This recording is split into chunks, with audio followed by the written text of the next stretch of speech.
into this week? Yeah, you're going to see some young guys. You're going to see, you'll see, um, you here and there. We've been playing some more young guys, and you know, giving them some experience and some looks. And I think you saw CJ and what he's going to be. I think he's going to be a pretty special player down the line. And you saw Troy Jackie Beck. I think he had, his really extended time. I think he played really well. Griffin Hoke. Um, uh, we play. Just I think it's a really talented freshman class that we have. Most of the kids we've redshirted, um, and I think we're following it up. I think right now we have the makings of another damn good recruiting class. But you're going to see Mark Wade this weekend. He'll get some playing time, and exactly how we're going to go with the quarterback, I'm not sure. But you'll probably see Mark and Joe, and get some young guys, some experience, and hope, try to go win a football game. Outside of some of the young guys, what do you want to see from this group in this last game? I want to win. I mean, that's what. But along the way, like I said, we're thinking more toward, yeah, we want to win in the here and now, but this is about the future and also honoring these seniors that have, are playing their last football game. There's a lot that goes into it, and but at the end of the day, we want to play well and win the football game. But at the same time, we want to, take advantage of the opportunity to get some guys some playing time. What do you tell some of those seniors? Because obviously you've been through this and seen many senior classes come through. This may be not only their last opportunity to play in a Penguin uniform, maybe the last time they ever play football. Period. Yeah, and that's the case with most of them. But it's hard. It's usually an emotional day. I can think back to my senior day and 20 centuries ago. but yeah, it's an emotional day, and you want to send them out with a win, and we want to go out and play well and play hard, and have a good week of preparation, and but where we can, find an opportunity to get some kids some experience, and if they're ready for it. And there are a couple, some guys I think that you'll see, and some guys that that are kind of looking forward to spring ball right now. How difficult has this season been for you and maybe the staff, Coach? Hard. It's frustrating. It was really frustrating, and you've been, you give you more time after the next couple of days to kind of reflect on it. But I think I've identified. I don't think we're far off. I really don't. I think at times we've played pretty well, and at times we haven't. I think I've identified. You got to adapt with the times a little bit, and the nature of who you're coaching, and how that's got to adapt. And there are some things that I already have in mind as far as what needs to happen going forward, and some changes that need to be made. And in some cases, it's going to be. There's a number of things. I'm not going to get into all that today. What I'm focused on right now is Illinois State and what we got to do to prepare for this game. But believe me, I've thought about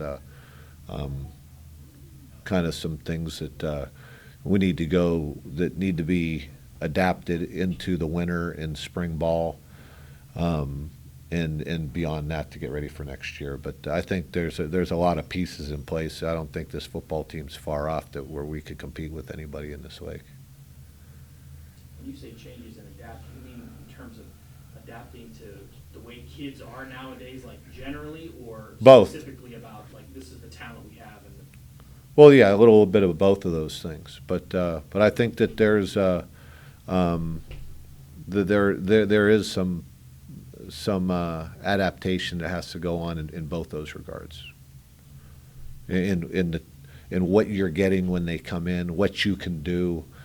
And to get done what you want to get done, how to prepare them for that, for the season. And believe me, I got a lot of things in my mind as far as how to approach that, both from an X and O technique standpoint and also as a cultural standpoint. Not to put the cart before the horse, but is this one of the most critical off seasons you are facing since you've been here? No. I mean, every off season's critical, but I did learn some things you always learn it. You're always got to be ready to adapt, and sometimes when you go through some frustrating times, it gets you thinking a little bit more and maybe thinking outside of the box, and some of the basics. In this sport, probably the most frustrating thing is I felt like, I take it for an example defensively. I felt like going into the year, I felt, wow, like our foundation of understanding was really, I felt like it was really good. And then as we started moving on through the year, it wasn't as good as I thought. And, and some challenges came up as the season went on that I never would have envisioned. Like some of the things that happened, and it's like you can sit there and say, I'm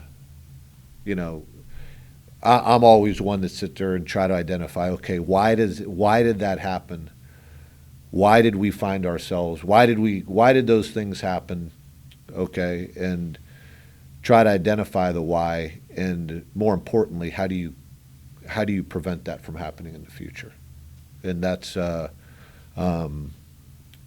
really where my mind has been, and what I'm focusing on going forward. And I know what the problem is. Now I got to identify the avenue to get those things fixed so it doesn't repeat itself.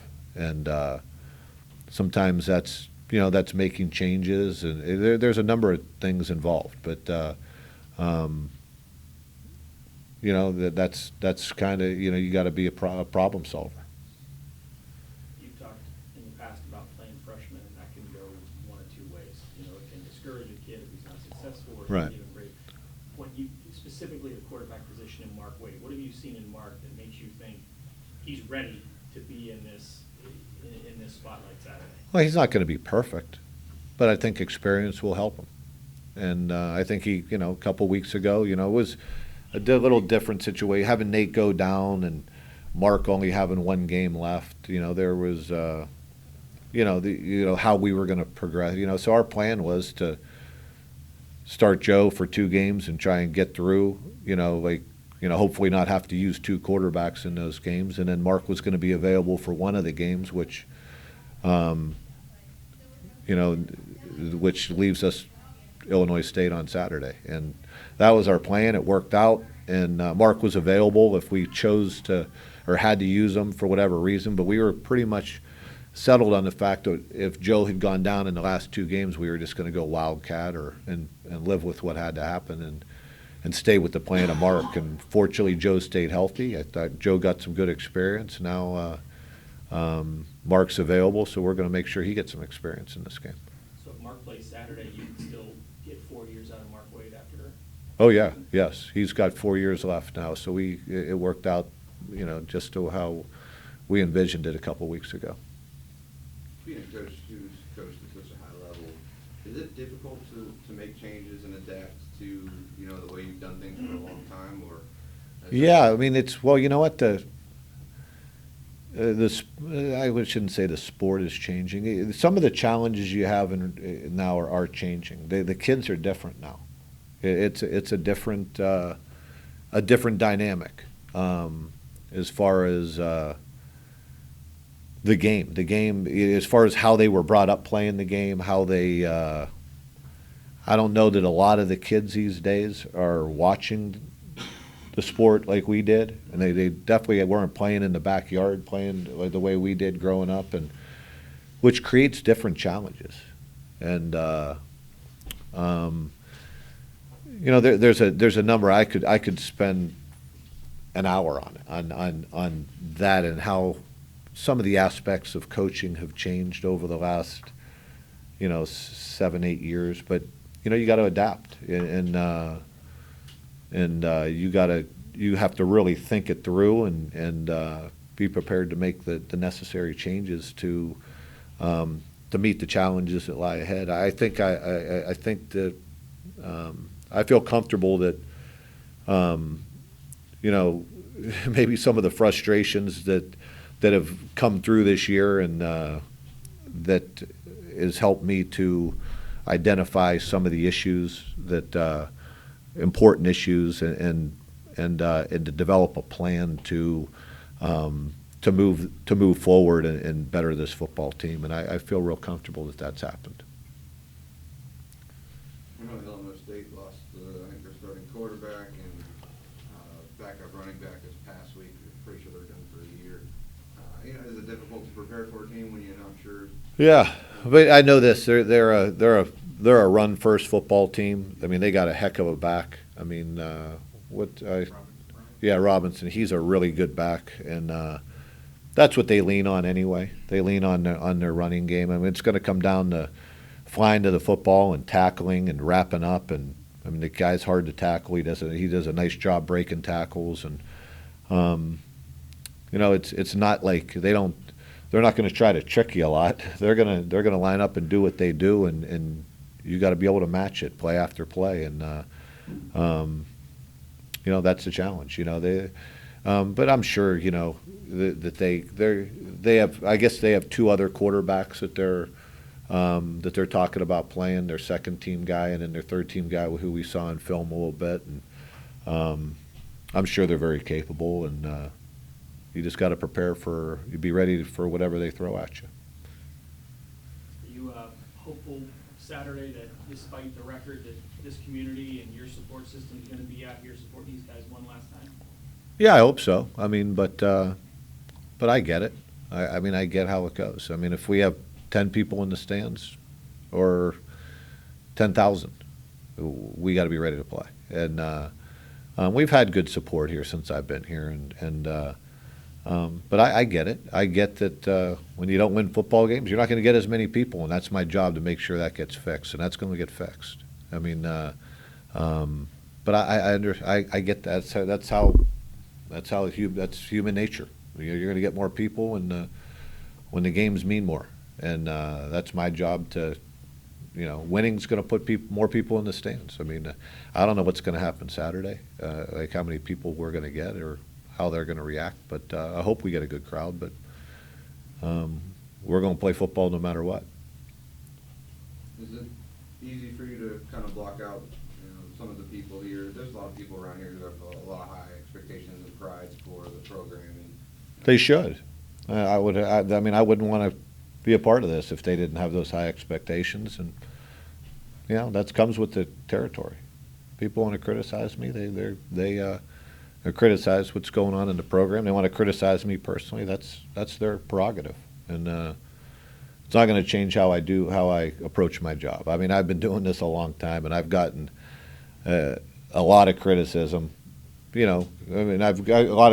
I've had a lot of good things said. I've had a lot of bad things said, and I don't really pay attention to them one way or the other, because at the end of the day, I got to be able to look.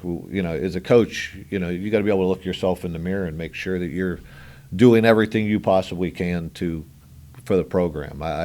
And at the same time, understand that as you go, that you got to keep getting better, and you got to adapt with the times, and you got to make changes where they got to be where it's necessary, and do what's best for the program. And if you're listening to, I think I got one letter or I don't pay attention to that.